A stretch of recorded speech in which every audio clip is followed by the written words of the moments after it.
Thank you, Chime. Hi, everybody. Um, Likewise to Andrea, I have also not prepared a presentation because I feel there is a kind of presentation tiredness in our COVID online world. So sharing the screen and having one presentation of the other. And I thought it might be nice if I give my reflections and seeing faces. So, well, thank you very much for the opportunity to participating in this journey, which is starting now and is going over the next half year or so. It's quite a good thing. And what I especially appreciate is that there is some slowing down, taking time, digesting, thinking a little bit. So such a gift. So this is really great. And thank you, Loet, that you give us the opportunity to use this book, this collection of your articles in a book to do this.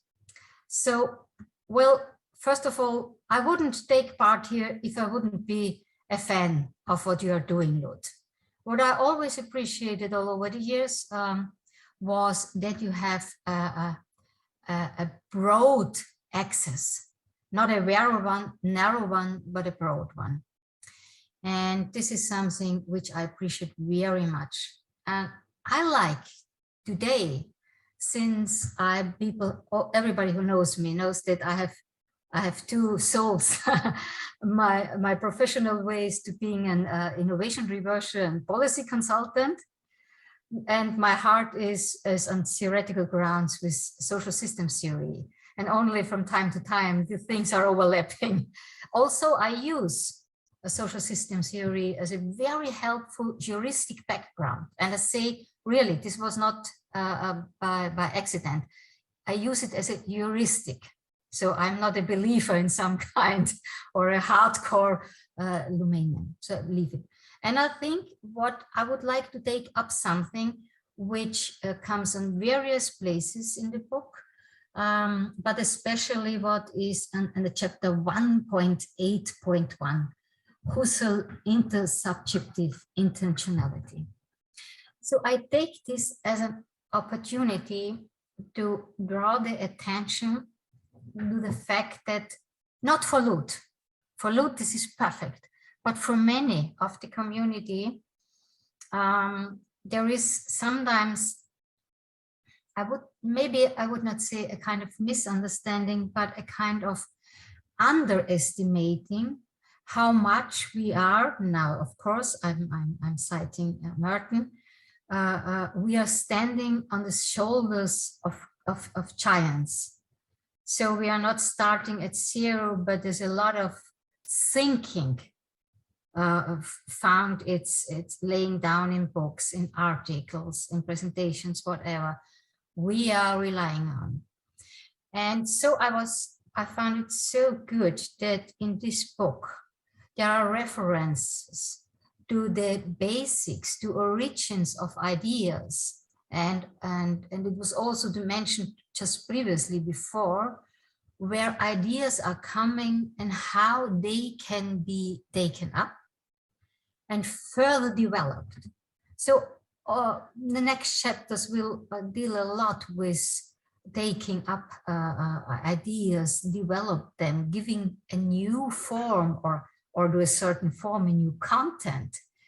And but I will take this couple of minutes I have here in this round to focus on Husserl and his contribution, or how his work was taken up.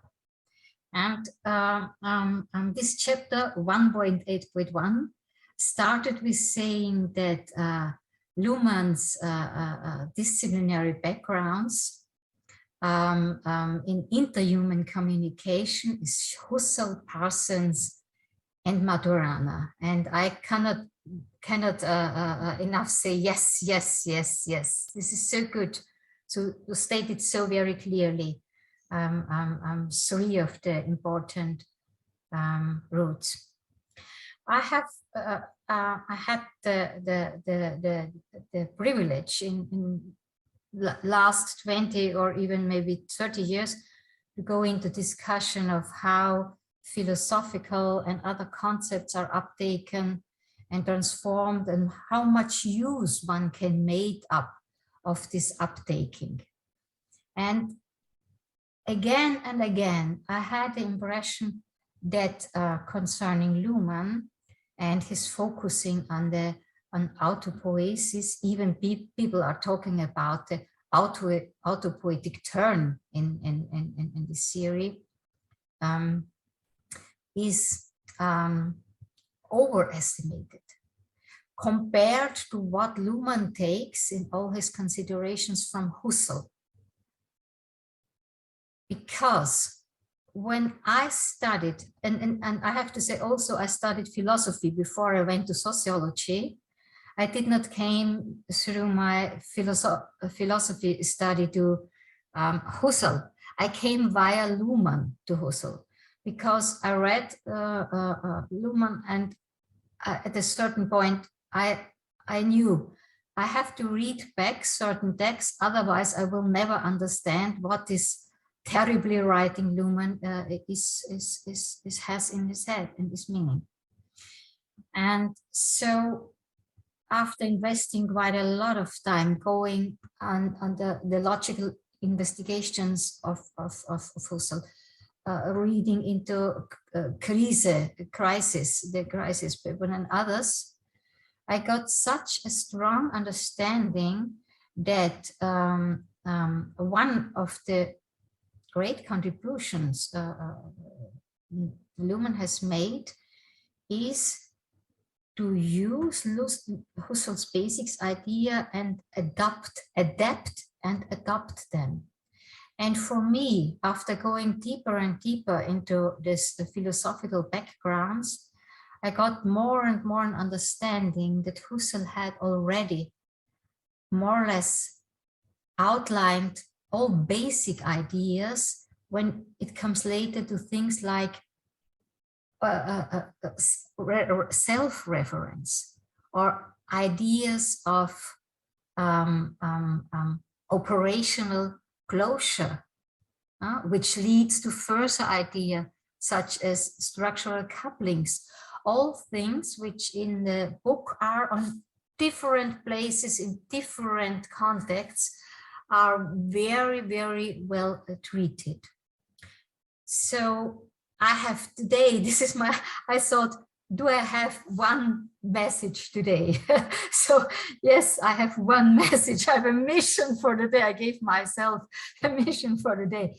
And this mission is absolutely simple. It is to draw the attention to one of the roots, which is coming into it here, and how much I appreciated that in the book Evolutionary Dynamics, this root is uptaken by Loet. And since I'm a Luhmann expert, so I'm focusing on Luhmann now, which does not mean that Luhmann is the only way to go into that.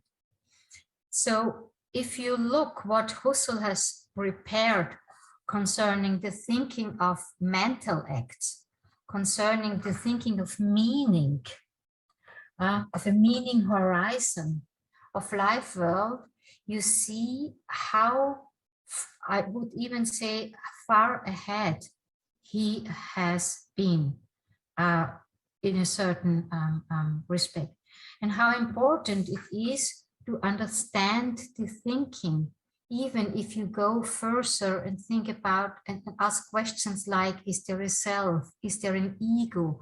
How does an ego come into existence? Or about thinking about questions from complexity work and complexity thinking, and considering what means emergent. What does it mean when someone talks about an emerging thinking, object, system, whatever? So I cannot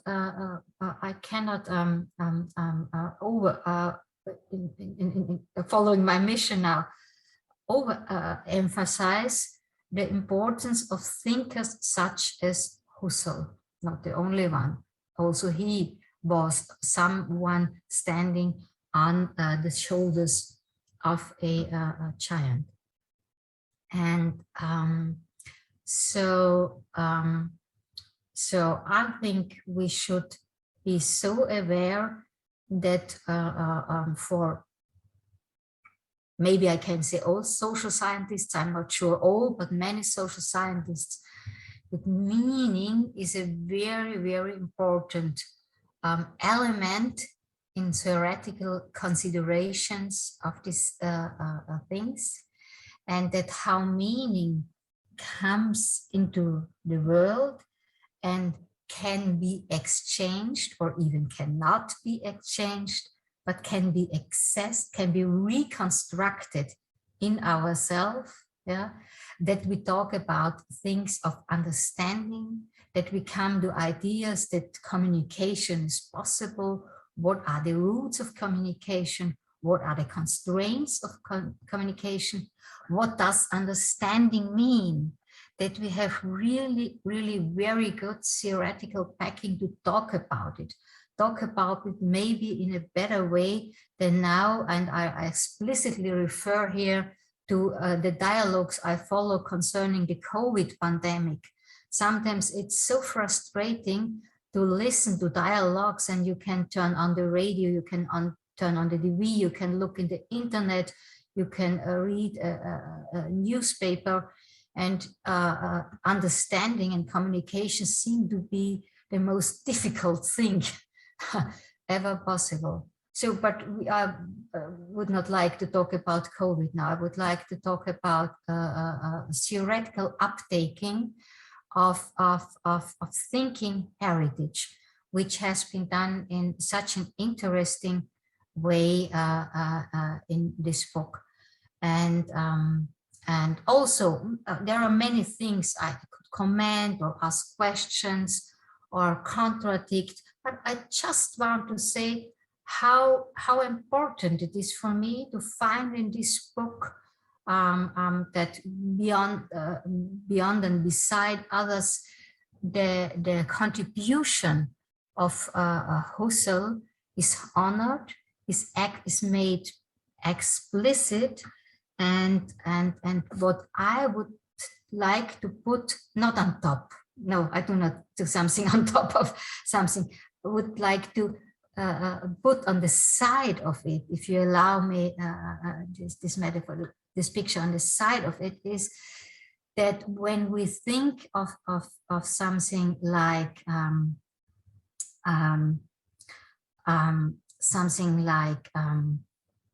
systems, cybernetics, references, self-references, communication, understanding, that and referring to Luhmann, that one should not bother to just by opinion every time happy if someone has another opinion. But my opinion, my understanding is that we should not care so much about the biological roots. They are existing and they have their importance. Yes, of course. But it's so much more helpful to read back, slow down to Husserl, and how he constructs psychic acts, and how meaning is emerging, and how communication is possible. So if I was able in this couple of minutes to anchor this a little bit, or even to find people who see it in the same way, maybe not in the same, but in a similar way or in an accessible way as I see it, and some discussion can arise out of this, and exchange and discussion, I would be so happy. And let me end again with thanking Loet to giving this opportunity to start such a reflection and such an exchange. Thank you very much, Loet, and all the others.